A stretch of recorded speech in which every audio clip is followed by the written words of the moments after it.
você é? Eu me chamo Paulo Eduardo, eu tenho 24 anos, eu sou estudante do curso de História pela Universidade da PUC de Campinas,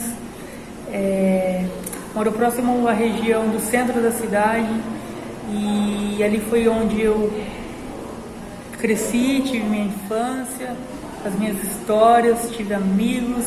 Que bairro que é? Eu moro perto do bairro Santo Odila, Santo Odila, próximo à faculdade Unip. Certo. E a sua família faz o quê?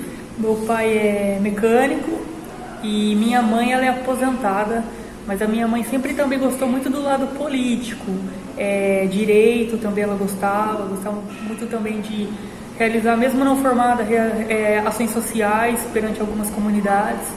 A minha mãe também, ela foi uma das pessoas que mais me influenciaram a seguir esse curso e foi uma ou a pessoa que mais me ajudou no quesito de conseguir ser um pouco letrado, no quesito de saber muitas informações comparado aos meus irmãos que já não têm esse tanto interesse. Quantos irmãos você Eu tenho 2 irmãos por parte de mãe, a Juliana e o Diego, e um irmão por parte de pai, mas eu não tenho tanto contato assim. O seu pai está no segundo casamento? Segundo casamento.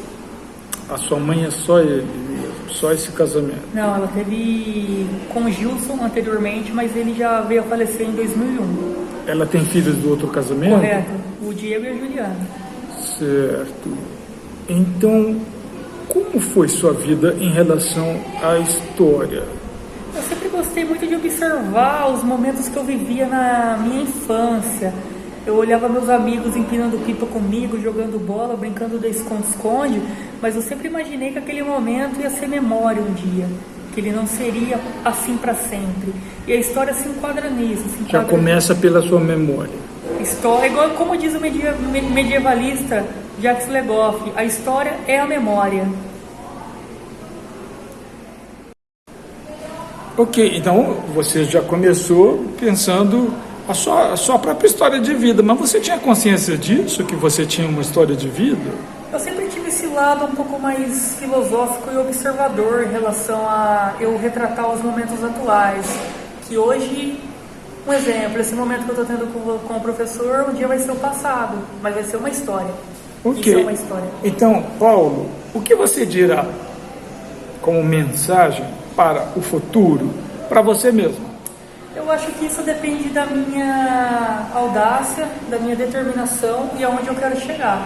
Eu acho que a vida também se resume em sonhos, mas não basta apenas sonhar. A gente tem que saber que as nossas atitudes vão representar a nossa carreira profissional lá no futuro. Não adianta você sonhar alto, sendo que você não faz por merecer hoje. É essa a visão que eu tenho. E você sonha alto?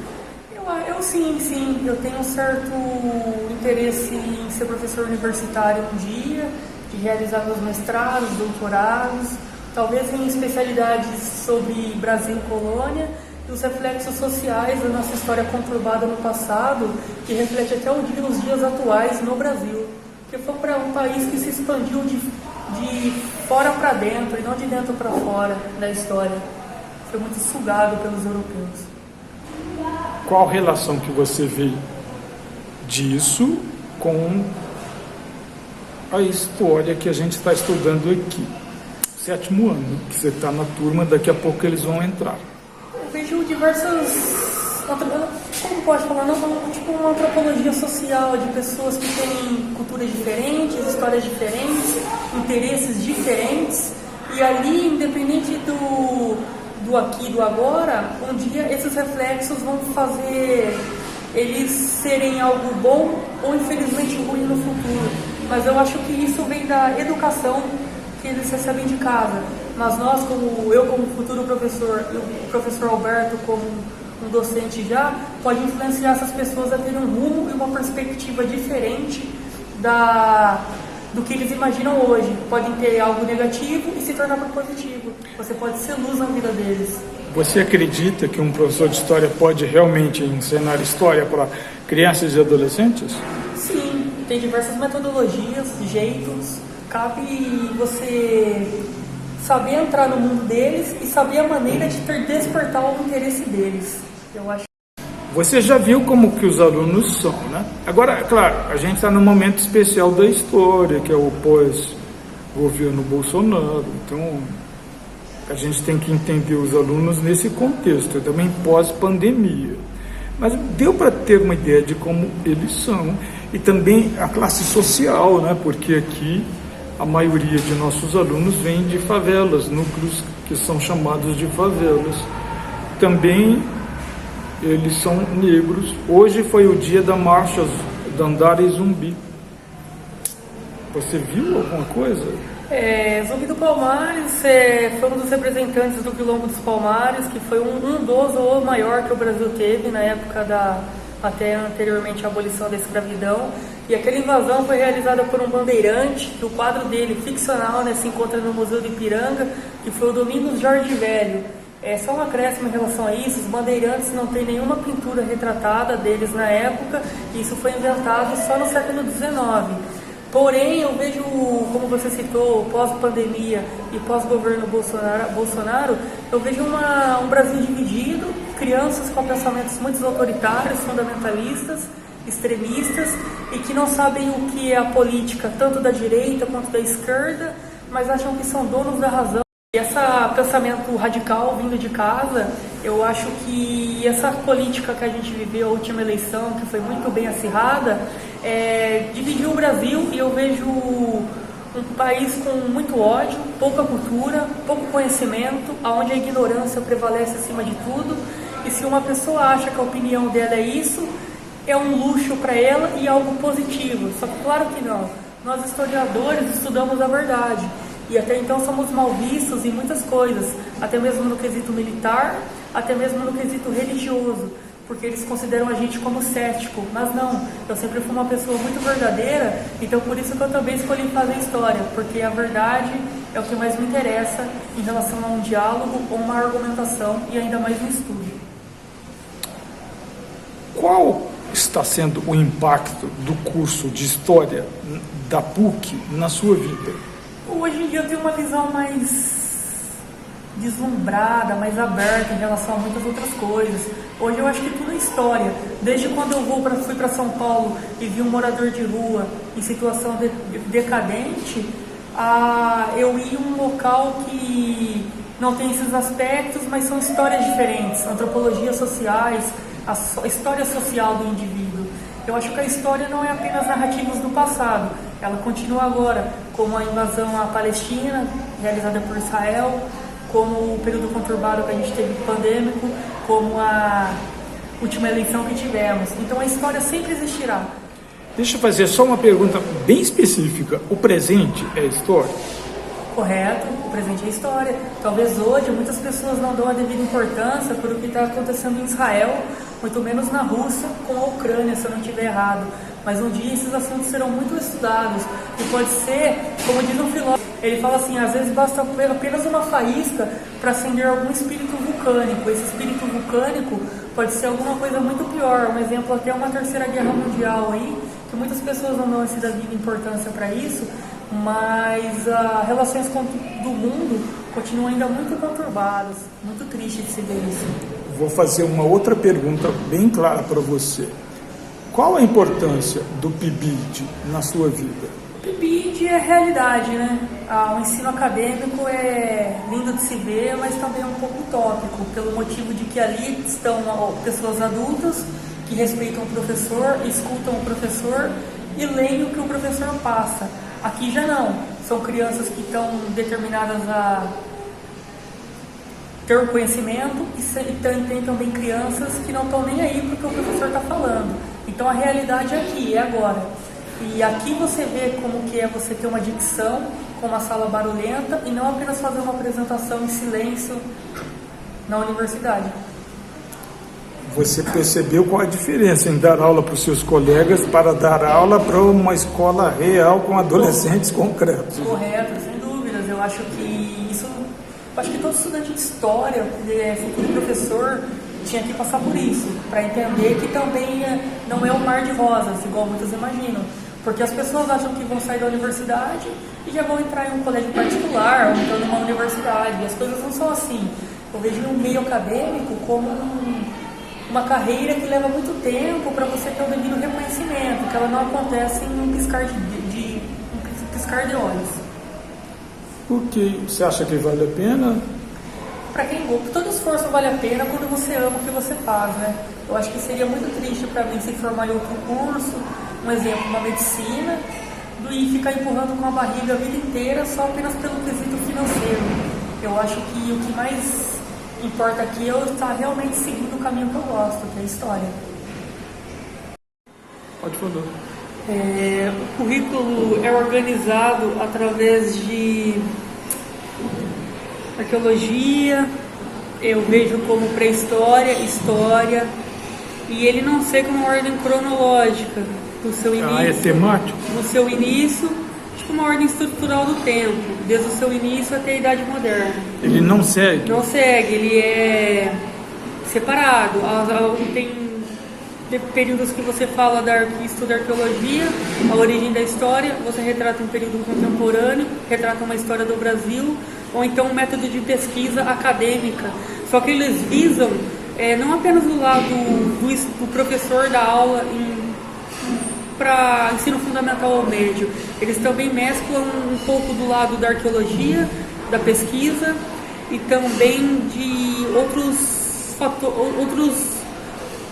temas profissionais que o historiador pode atuar. Ele não tem um padrão. Eu vejo como algo mais complexo, mais misturado. Ele não segue uma ordem. Eu li sobre esses dias sobre um livro chamado... Eu li recentemente A Construção Social da Realidade, de dois antropólogos, e a sociologia voltada ao conhecimento. Do Peter Berger. Ele retrata em 3 fatores: o lado marxista, freudiano e historiográfico. Eles veem a sociologia relacionada ao conhecimento da história, dividida em 3 partes, que são essas. Então, como historiador, você está também estudando sociologia? Eu estou estudando muito atualmente antropologia e sociologia também, para eu também ter um senso voltado à crítica em relação ao período da história, e não apenas narrar o fato que aconteceu no período, mas voltado à crítica social que eles tinham. Saber analisar O fator que levou àquela explosão daquele determinado momento da história. Porque não acontece por acaso. Tem uma série de fatores, opressão, ódio, tentar o apagamento cultural. Estruturas econômicas e sociais. Também. Ok, muito legal, viu? Parabéns.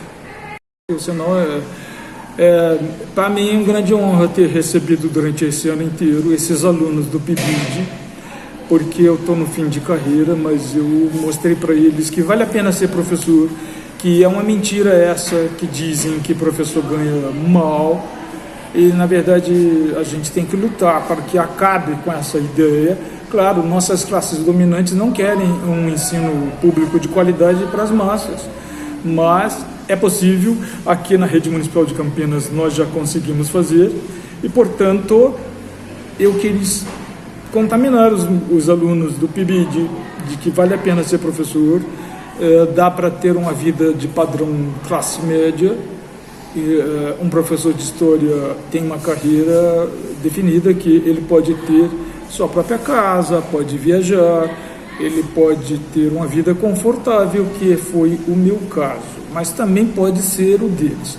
Um professor de história, mesmo no ensino fundamental, ele pode fazer e deve fazer pesquisas científicas, coisa que eu tenho feito.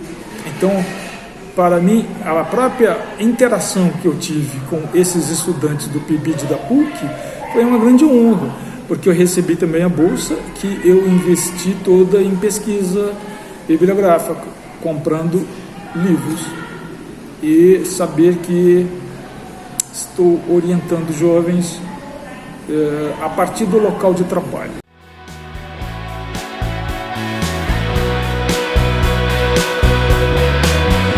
Sou apenas um rapaz latino-americano sem dinheiro no banco, sem parentes importantes e vindo do interior. Mas trago de cabeça uma canção do rádio, em que o antigo compositor baiano me dizia: tudo é divino, tudo é maravilhoso. Tenho ouvido muitos discos, conversado com pessoas, caminhado meu caminho, papo som dentro da noite, e não tenho um amigo sequer. E não acredite nisso não, tudo muda, e com toda razão. Eu sou apenas um rapaz latino-americano sem dinheiro no banco, sem parentes importantes e vindo do interior. Mas sei que tudo é proibido, aliás, eu queria dizer que tudo é permitido, até beijar você no escuro do cinema, quando ninguém nos vê. Não me peça que lhe faça uma canção como se deve, correta, branca, suave, muito limpa, muito leve. São as palavras, são navalhas, e eu não posso cantar como convém, ou não, sem querer ferir ninguém. Mas não se preocupe, meu amigo, com os horrores que eu lhe digo. Isso é somente uma canção. A vida realmente é diferente. Quer dizer, a vida é muito pior. Eu sou apenas um rapaz latino-americano sem dinheiro no banco. Por favor, não saque a arma no salão. Eu sou apenas um cantor. Mas se depois de cantar você ainda quiser me atirar, mate-me logo à tarde às 3, que à noite eu tenho um compromisso e não posso faltar por causa de você. Mas se depois de cantar você ainda quiser me atirar, mate-me logo à tarde às 3, que à noite eu tenho um compromisso e não posso faltar por causa de você. Eu sou apenas um rapaz